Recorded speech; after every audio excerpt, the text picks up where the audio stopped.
Welcome to Work Unscripted. I'm your host, Marlo Lyons. I'm here to toss aside the corporate scripts for unfiltered truths.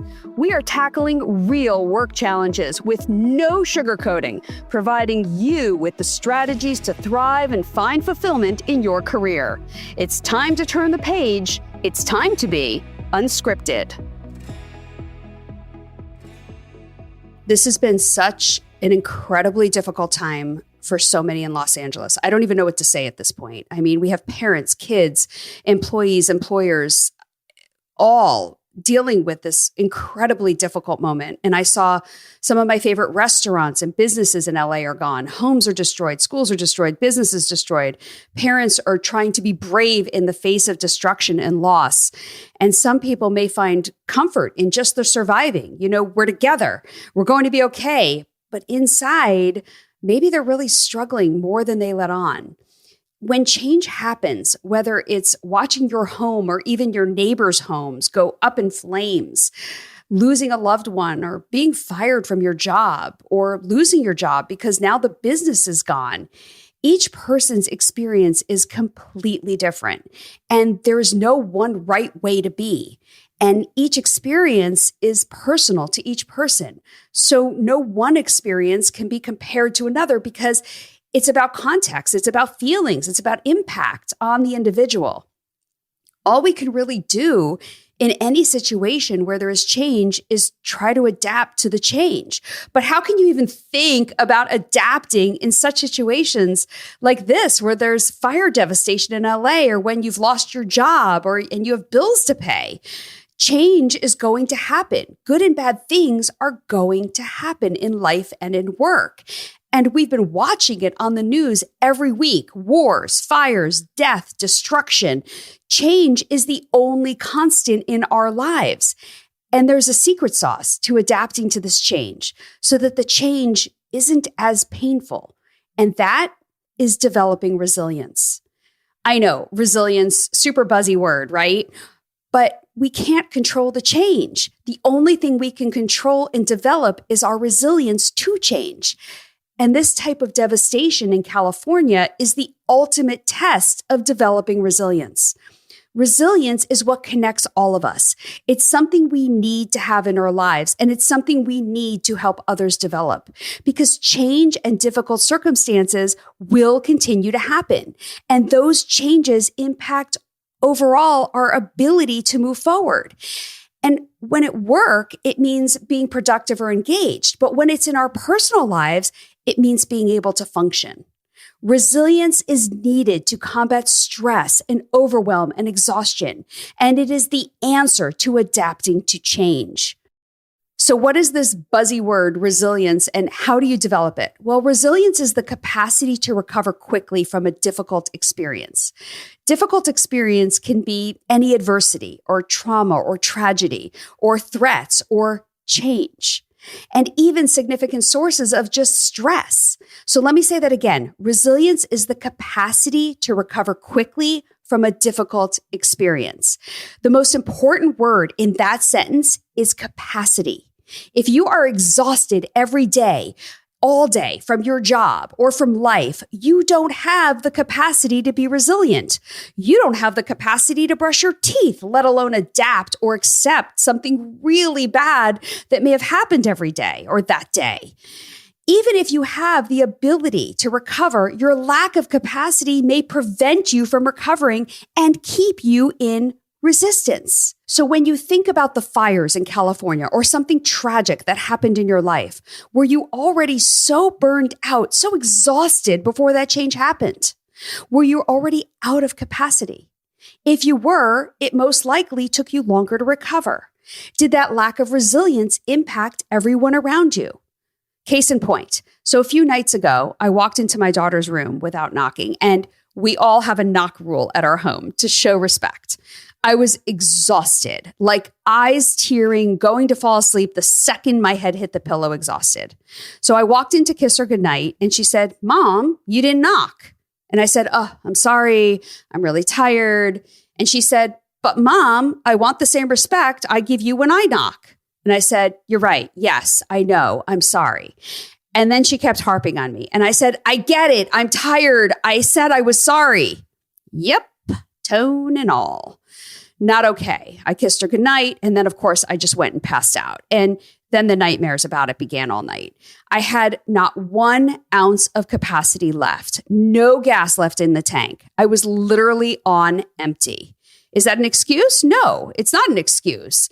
Not for the behavior. And I absolutely apologized in the morning for snapping at her. I realized in that moment, I had no capacity for resilience to even listen to her or hear her out. So that is a lack of resilience, but resistance is so much worse.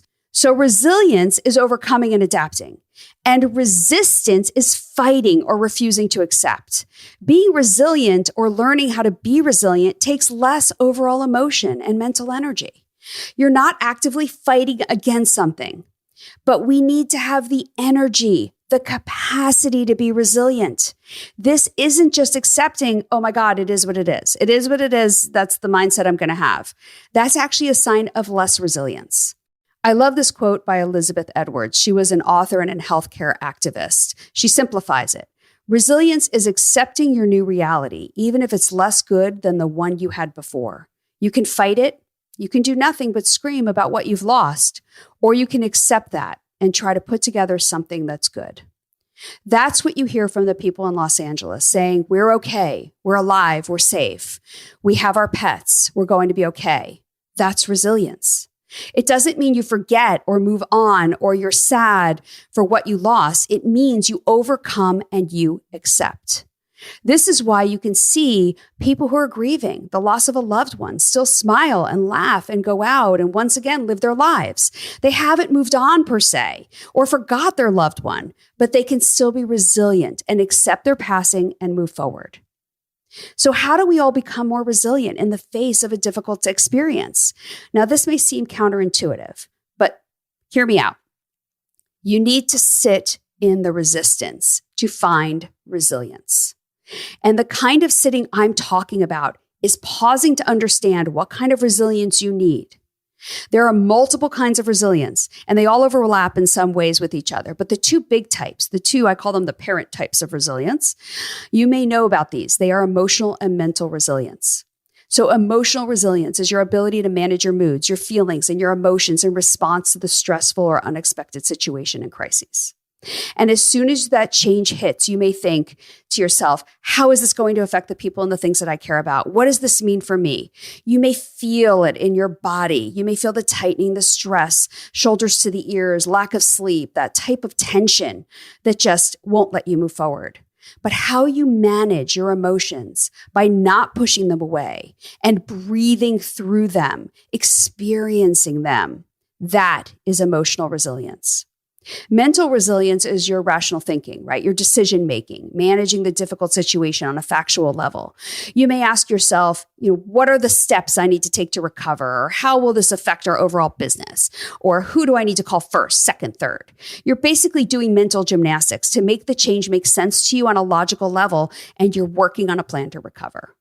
If you wake up every day mentally and emotionally exhausted, you're burned out, and you just can't take on one more thing, that lack of capacity will affect your emotional and mental resilience. So if you take nothing away from this conversation today, take away the fact that you must create space for having the capacity in your life for what you need, what you want, and what you deserve, so that you can be resilient when anything doesn't go your way, or worse, impacts your life so deeply that it's nearly impossible to process. So if you're thinking today, I'm just not accepting what is happening to me, don't despair. Resilience isn't fixed. It can be developed. All it takes is a combination of external resources and internal strength. So first, let's talk about those external resources. Think about your relationships and your connections with your family, your friends, and your coworkers. Your involvement with a religious organization, a community organization, a scrapbooking, or a card game group, or school.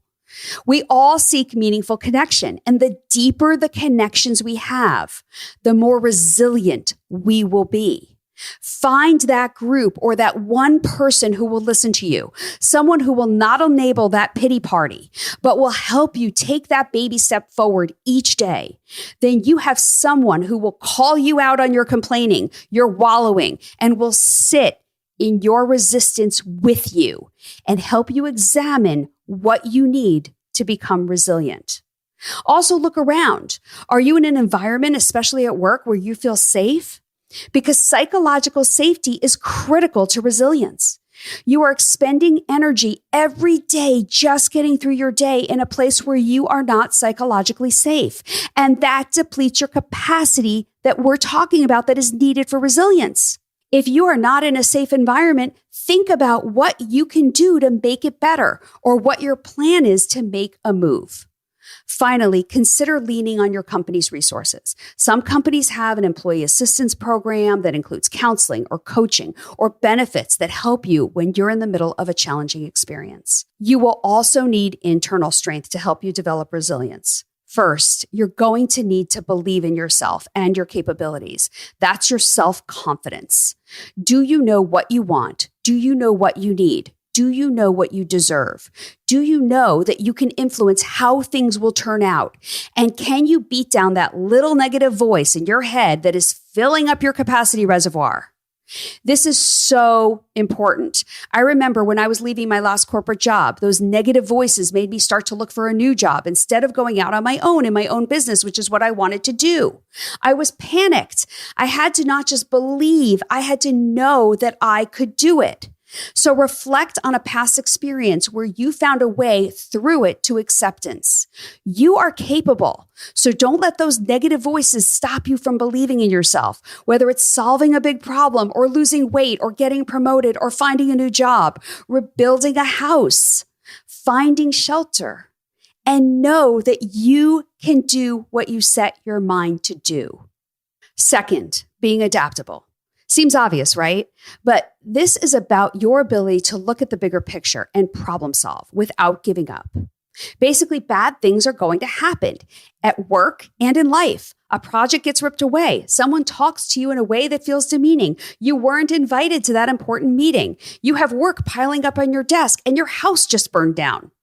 Having the capacity to be resilient in those moments will give you a better opportunity to respond in a way that doesn't include questioning yourself or asking, why does this always happen to me? Look at what is in front of you and know there is learning in every possible horrific situation. And that leads me to optimism. I have a sign on my mirror that says, everything always works out for me. Do you believe that? Can you see the positive in the most negative situation? This is about an intentional, deliberate effort to tune into what is good in your world. If you've lost your home in the fires, but your family and pets are safe, can you tune into that? At work, if you've been fired, what is good about that? Maybe you wanted to leave that horrible job anyway, and now you can focus on your job search. You now have time to find what you truly want and you deserve. Another area to consider that may be impacting your overall resilience is your health. If you have major health issues, it can impact your ability and your capacity to overcome one more thing. That's not an excuse. It's just a reason to figure out how to be the most healthy you can possibly be, to have the capacity to deal with what comes your way. I went 6 months with hip pain and finally went to physical therapy. That pain prevented me from doing a lot of things in 2024, and not all of them physical, because it was eating up my capacity daily. Finally, you have to have some self-awareness about who you are and what you need. Self-awareness is understanding what you need to be successful, whatever successful means to you, whether it's exercise or medication or meditation or better sleep or improving your overall health or other areas of your life, so that you have the capacity to be resilient when needed. That also means being self-aware of your thoughts, negative thoughts that aren't serving you. And how you regulate those thoughts or big emotions will impact how quickly you can overcome any adversity. The goal is to manage your feelings in a way that enhances your relationships and allows you to return to productivity quickly. And if you're neurodivergent, such as having ADHD or autism, it's critical to understand yourself even deeper. Know why you do what you do, because if you are on the spectrum and you don't know how your brain interprets challenges differently from neurotypical brains, then you won't know what you need to build capacity.